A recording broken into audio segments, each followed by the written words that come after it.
കമ്മ്യൂണിസ്റ്റുകാർക്കെതിരെയുള്ള ചോരക്കൊതി അവസാനിപ്പിക്കുന്ന മട്ടില്ല. മറ്റൊരു DYFI CPIM പ്രവർത്തകൻ കൂടി ക്രൂരമായി കൊലപ്പെട്ടിരിക്കുന്നു.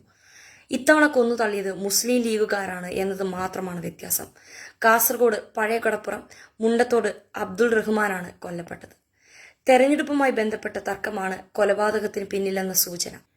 4 മാസത്തിനിടയിൽ RSSും BJPയും കോൺഗ്രസും മുസ്ലിം ലീഗും ഉൾപ്പെടുന്ന ഇടതുവിരുദ്ധ രാഷ്ട്രീയ കക്ഷികൾ കൊലപ്പെടുത്തിയത് 6 CPIM പ്രവർത്തകരെയാണ്.